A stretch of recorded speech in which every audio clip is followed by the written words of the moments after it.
This might be a controversial thing to say in today's day and age, but self-care is not shopping at Target or setting up your perfectly scented and themed bath routine. In the age of the TikTokification of basically every activity that we do in our lives and the marketing of these activities as commodities, we have mistaken self-care for something that has to be performed and something that we have to purchase products for, which in my opinion is a quite sad thing to admit.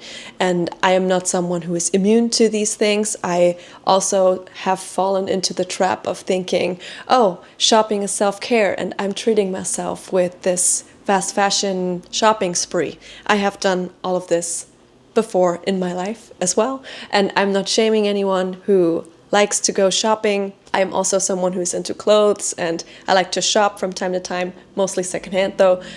But I think it is quite a problem, and the overconsumption is so obvious on our planet. I mean, you can see it literally everywhere, not only on social media, but also in our landfills and in other countries of the world. We have just come to consume too much. And the commodification of self-care is also playing into that a lot.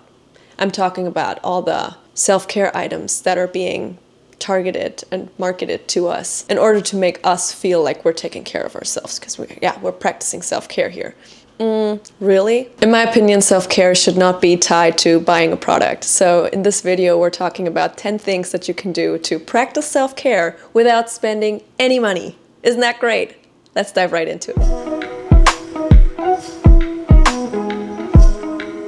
Little disclaimer up front, I'm not saying that purchasing something or having a nice scented bath routine is something bad. I am not hating on anyone doing that. I just think that we need to criticize our way of seeing self-care nowadays on social media, because I think it's spiraled out of control. That's just my opinion. Again, I'm not shaming anyone. Let's dive right into the 10 things that we can do to practice self-care. Number 1, journaling. I don't journal every single day or every morning. Some people really have a journaling routine, and I think that that is awesome. I just have a piece of paper and just some old notebook and a pen, and I will just dump my thoughts on there. And from time to time, when I'm feeling overwhelmed and I really crave a little bit of self-care, that really helps. You can just audit your life. You can put all the different categories of your life onto that sheet of paper. Health, relationships, pets, family, job, hobbies, all these things, and then audit every single area of your life and just think about and reflect which areas you're lacking in. What are you neglecting? Is it your health? Is it your fitness? Is it your nutrition? Is it your family and friends? What is the area where you can improve and where you can practice a little bit more self-care for yourself? Number 2 is turn off your phone, or put your phone somewhere else, or block your phone with an app. Doesn't matter, but just reduce the phone consumption. We are over-consuming on our phones, myself included. I think everyone does it because our phones are just designed to be this way. The social media apps are designed to hook us and to keep us addicted and hooked to content. I mean, I hope I'm hooking you on my content too, but it's just so important from time to time to take a step back, put our phones and our devices somewhere else, and not look at them. Charge them in another room, lock them in your car. I don't know what you have to do, but most of these actions are free. And it's just better for your mental health, and it is an act of self-care. My husband and I used to do screen-free Saturday or screen-free Sundays, and that is such a nice activity to do. It's pretty self-explanatory. You just don't use any screens on that particular day, and it makes such a difference. It is absolutely crazy. I used to really put my phone in a drawer and then not look at it, and we would go outside and to museums and walking the dog and just experiencing life without being distracted. It is crazy that nowadays, with all these distractions and like you're constantly looking at your phone, you're not even experiencing life how we used to. Like in the, I don't know, early 2000s or what, like when I was in high school. I remember life was different, and we were not always distracted and stressed out by some content yelling at us. And just experiencing one day, a week, or a month without any screens is so freeing and so amazing. So I really encourage you to try a screen-free day. Or if you can't do that because of your job or because you're a parent or whatever, you can do it for a couple hours. Just tell people, hey, on this day, I won't be available from this time to this time. And please don't bother me because I won't be looking at my phone. And put it somewhere and forget about it. It is so freeing and amazing. Next is cook a healthy meal for you or meal prep and take it as lunch to your work or to school or wherever you're going. Setting yourself up for success when it comes to your nutrition and to your health overall is just such an important thing, and it is such an act of self-care to cook something nice for you that is healthy and that is nutritious, and looking out for your health in that way is something amazing. I like to cook for other people. I also like to cook for myself, and every time I cook for myself, it's some kind of like, yeah, it's a service for me. And it's an act of love, because I really share my affection and my love through food. I do that a lot. And doing it for myself is also just such a beautiful thing to do. So easy one, and it usually doesn't cost you any more than just your regular grocery purchase anyway. Next one is work out, move your body, stretch, just do something that involves some kind of movement. Walk your dog. Ask a friend if you want to take a walk, or just take the stairs next time you're between elevator or stairs. Take the stairs. Just give yourself that movement that your body needs. We're animals. We're supposed to be in nature, running around, hunting, whatnot. And we're just sitting basically on our asses every day if we don't have a job that requires us to move a lot.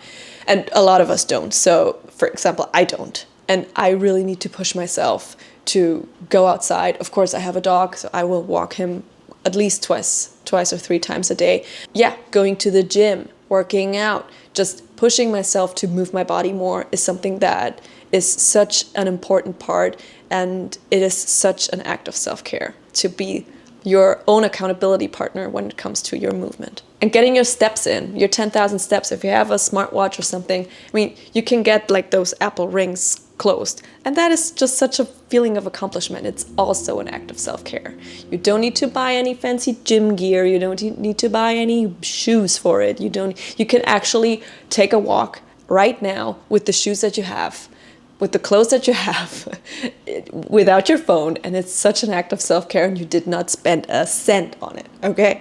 Next one is physical touch. Cuddle your pet. Give someone a hug. Ask someone to give you a hug. I don't know, kiss your partner. Get intimate with your partner or with someone that you love. Or with yourself. I mean, no judgment. Do whatever is good for you. There's absolutely no shame in, just being intimate in a very healthy way. That is amazing, and it gives you all the endorphins and serotonins and all the hormones that are affecting your body in a positive way. So yeah, physical touch, good one. Next one is talk to someone. Call someone. Set up a FaceTime call with your best friend, with your family. I work from home most of the times. I just go into the office twice a week. And I live here in the US, and most of my friends and family are over in Germany. And I don't have that many friends here. So sometimes I feel like I'm kind of desocialized and I need to talk to someone. So I will just call someone, or I'll have a talk with my husband, or I will chat with someone, or just like send a voice note. It doesn't matter. Just some kind of interaction, I think, is a very important and very crucial part of self-care as well. Take a shower or take a bath. And it does not need to be a themed lavender perfect shower, everything shower routine, or I don't know, whatever people are pushing on TikTok right now. You don't. You could just take a shower or a bath with the things that you have right now in your bathroom. You can just leave your phone somewhere else. You can take your favorite book and just chill in the bathtub for 30 minutes, and your life will look different and you will feel better. You don't need any fancy bath bombs or anything else. Next one is a very important one in my opinion. It is meditation and breath work. I love to do breath work in the mornings or at night before I go to bed to just rewind and just relax a little bit before really getting all snuggled up and tired.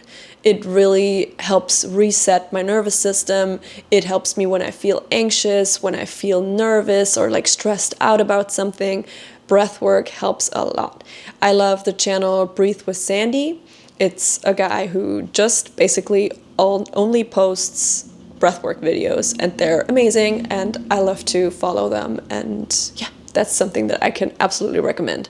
When it comes to meditations, I love guided meditations. Just get into meditating. It's a beautiful practice and it helps so much with anxiety, with just being stressed, with centering yourself, with reflecting, with just emptying your mind. It's absolutely amazing and it's such an act of self-care, more than any scented candle or shower scrub or I don't know what else you can buy could ever do for you.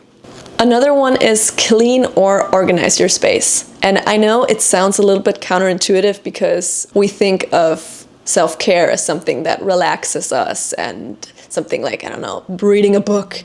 But I think organizing our stuff, reconnecting with our things, cleaning our space is an act of self-care and self-accountability and self-responsibility, because we are giving ourselves the gift of a nice clean home, of something that is not cluttered, and we are giving ourselves the gift of a nice, tidy, organized and clean space. I mean, that is something that brings me so much joy when I'm in an environment that is clean and looks nice and is not cluttered. My mind is less cluttered and I feel better. So I think it is an act of self-accountability, self-responsibility, and it also, I think, keeps you motivated because you are doing something, you're reconnecting with your things, it's fostering gratitude, but you're also motivated because you're doing something, because you did something, you feel accomplished. So all of these things, in my opinion, are tied to self-care. Last one, when in doubt, sleep. And I don't want to say sleep in and, I don't know, sleep until noon. I'm saying go to bed a little earlier, take a little nap. Don't be too hard on yourself.